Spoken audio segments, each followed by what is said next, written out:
So I recently started rewatching Arrow, and it got me thinking about the thing that I'm passionate about, and that is whether Endgame or Crisis on Infinite Earths was better.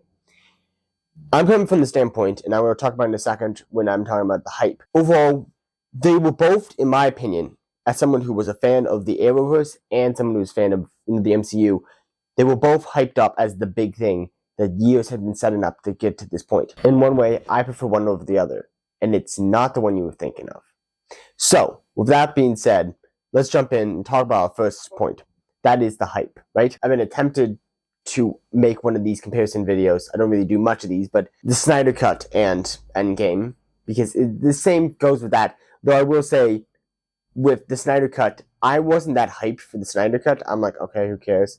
Until I saw the trailer, I'm like, oh, now I'm hyped for this. Wow, honestly, I do remember the trailer for Crisis on Infinite Earths, but not as much as I remember the trailer for Endgame. The trailer for Endgame was really... Everyone was already hyped because of Infinity War, and yes, technically, you probably, in this comparison, you should probably say Avengers, Infinity Wars, and Endgames versus Crisis on Infinite Earths, but honestly, I'm just going to keep it Endgame and Crisis because of the reason that they both came out in the same year, practically. I think, actually, Crisis came out half in December, half January, I believe it was, if I remember correctly. But the point is that they were both, those 2 years, the conclusion to what had been setting up for years back. Really, it was Flash that first started setting up Crisis by having, like, this newspaper article of Barry Allen, the Flash is going to disappear in Crisis. So, they, like, in the story-wise, I think both of them were setting up this idea of this. But I do feel like, in the end, from the payoff standpoint of the, event, whether it's the movie or the crossover in those shows, I feel like Crisis did better. I feel like it paid off, in my opinion at least. It paid off better what was being set up. Not that Endgame wasn't great. I love Endgame. The first movie I ever saw, kind of, in the theater, people keep making the argument that really, it doesn't count because it was a drive-in, but, like, I still somewhat count it as the first movie I ever saw in theaters was Endgame. And I loved Endgame. It was amazing. But I remember watching Endgame and it was like, after I finished it, I was like, this is exactly what I was expecting it to be.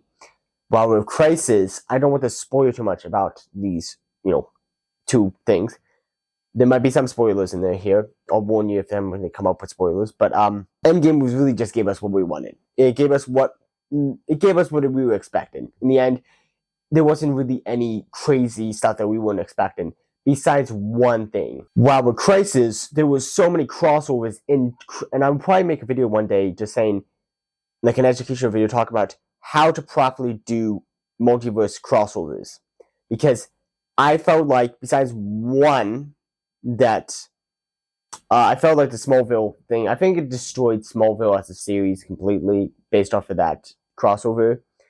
I didn't watch Smallville until afterwards, but it was one of those sad things watching Smallville, like, oh, having this all set up. This is going to be Superman, only to have realized in the end, he turns out to be, in spoiler alert for Crisis, he gave up his powers to settle down. I'm like, it kind of makes sense, but also in the same way, it's like, okay, you just 10 seasons of this show just got destroyed by this one moment. Like, but it was still a pretty interesting cameo moment. The point is, like, besides that one, and a spoiler for Endgame, besides the one thing about, Thor being fat, that was the only thing I didn't expect in Endgame. That's the only thing.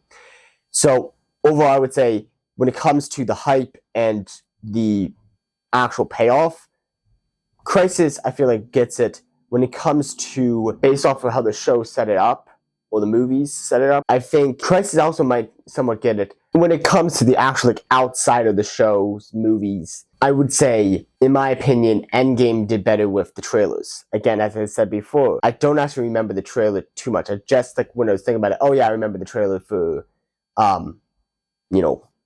Crisis, but in the end, I would have to say, honestly, Endgame's trailer, I still remember when it first popped up and I watched it, and I'm like, yes. Honestly, was I wasn't like, for being a Marvel fan, I was surprised. Like, I wasn't as like hyped. I was so hyped for it and all, but especially when they like at the end where it revealed the name of the movie will be Endgame. I'm like, we've been all like, if you go back to 2019, Marvel fans back then might have some on here, hopefully, but they remember the whole like theories about what was going to go on in Endgame, what was the name going to be, like of Avengers 4, what was going to be. Everyone was saying it was going to be Endgame, and the Russo brothers said, "Oh, it's not going to be Endgame," and then it revealed to be Endgame. It's like this epic moment. Out of all the trailers that hyped me for something, strange enough, the thing that hyped me the most was a movie I didn't even want to see before, but it, the Snyder Cut, just that trailer, just like, oh, I actually want to see this now. Like, I'm actually hyped to see this movie I was not hyped to see.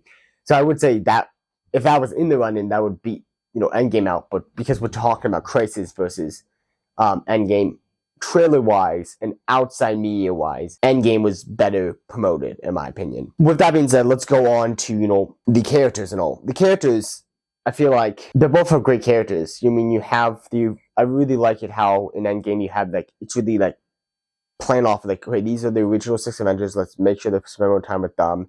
You do have like Rhodey and all in there, and Nebula, a couple other people, but they really just like, okay, let's focus on these original, give them their good, give them a send-off.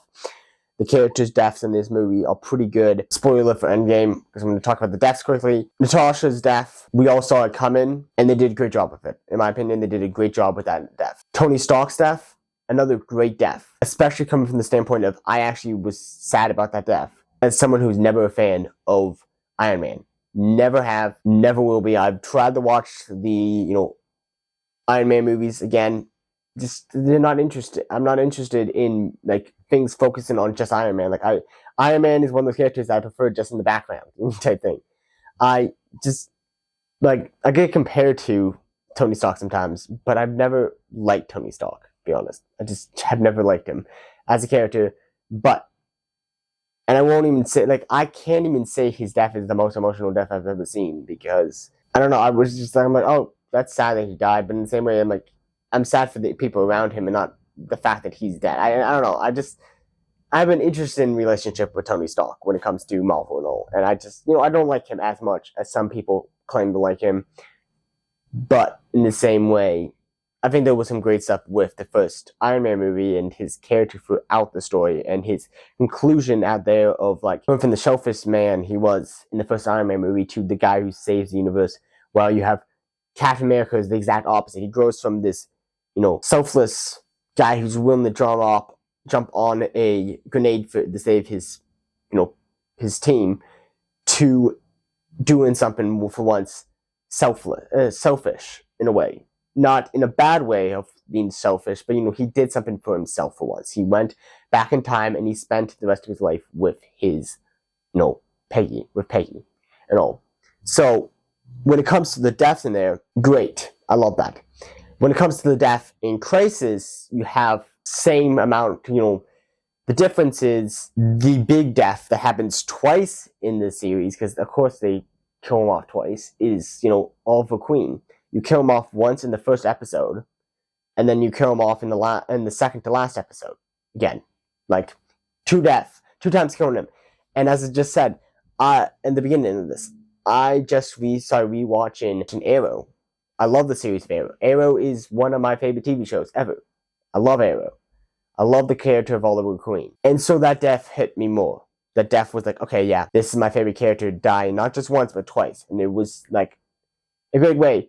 It was a great death. And, I'm going to try to put out a video this month talking about the best, endings to shows, movies in, in superhero content.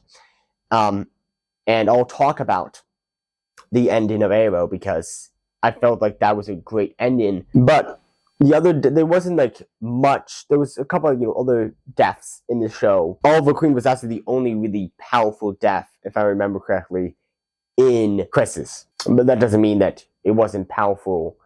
The other deaths in there too. But like, before I move on to like the villains, was the next thing I was just going to quickly mention something that I can't really bring up with Endgame, that I bring up with Crisis, that I think is, as I talked before, really need to be looked. Crisis needs to be looked at more when it comes to this. is, the cameos. Endgame really was a sandstone. It was a story that was just wrapping up these stories, while Crisis was more of a bigger scale. Let's pay homage to all these other old shows.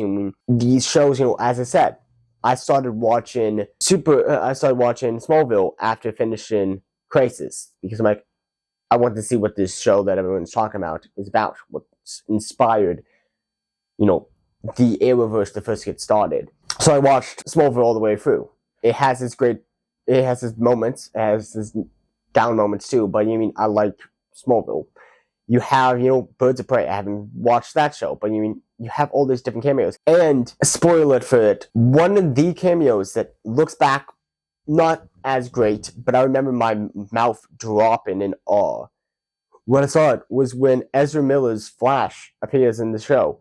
And it was not that, if it was a different, Snyderverse character that appeared, might have been better, in my opinion, but in the same way, it was still this moment of, you managed to keep that secret for so long that you had one of the, big, in my opinion, was set up back then, back in this idea of, they were the big guns. The movie versions of these characters were the big guns. The CW versions were, the lower class ones. Though, for the most part, a lot of people on the side of the CW ones are better. But in the same way, it was one of the big guns are coming in and making a cameo in the CW version of Crisis. It was kind of an epic moment that my mouth was on the ground for, wow, you managed to get and keep it a secret that Ezra Miller was in this. Do we look back on that fondly as much? No, because of what Ezra Miller has done, but in the same way, it's still a pretty impressive thing that they managed to keep that a secret. I'm just saying, that's kind of epic. For the most part, if you had to, use one of the points as cameos, Endgame would lose there, so that's why I'm not going to bring that up. But I feel like it's important to, when you're talking about Crisis, to bring up the fact that, there's so many great cameos. The 1960s Batman, Robin appears in this, and I've started watching parts of that show now, and it's kind of funny to see him in this.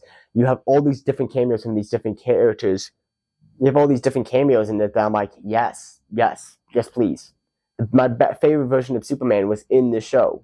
Though he was, a darker version of the character, it was so cool to see him in the show. It was there's so many different characters that was yes, thank you. We got a live-action version of the animated Batman. The voice of Batman appears in this. Again, we can't really talk too much about cameos because that can't be considered as a point against either one because it's unfair to Endgame to try to bring that up against them. Because it's just a completely different dynamic of what the stories were meant to do. But anyways, the villains. The villains is definitely going to go to Endgame because, honestly, the Anti-Monitor was just a generic, the dark universe. He's trying to, the anti-verse. And he's trying to bring everything to the anti-verse. And there's, all this, okay, he's just a generic bad guy who wants to conquer the universe. He wasn't this incredible villain, but his design was kind of cool. That's really all you can get. It was the characters, the cameos, all that stuff around him that was great, not the villain as much. While with Endgame, Thanos, I will say, technically, if you go off of Infinity War with Thanos, it would be better. But in the same way, because you're kind of going a little bit more off of a version of Thanos that is an older version who's not as mature, and he comes in, he's okay, I'm just going to conquer the whole world, I'm going to snap everything out and start anew. So he's a little bit more like the Anti-Monitor in that way, but in the same way, I don't know, I feel like he was just more, I guess it's the history behind a different version of Thanos that makes it so it's okay, yeah, this version of Thanos, while not the right Thanos, it's still an intimidating version of Thanos that I thought was pretty good. In my opinion, I would say Crisis was better for me. I thought it was better. But that's only coming from the standpoint that, okay, I've been hyping up both of them, and then when I watched it, Endgame was just what I expected, while Crisis gave me more than I was expecting, and I thought that was better because of that. I feel like a big reason why it's important, in my opinion, to bring up both of these in a conversation together is for the reason that they both have a very similar path, where everything was leading up to Crisis versus Endgame, right? Everything was leading up to that. And then right after those, we do have still some good things, but for the most part, it just both, universes go downhill after that. Think about it. After Crisis, most shows just dropped off. The only good show after that was really Superman and Lois, which I'll have to talk about later in my video about the endings of shows and all.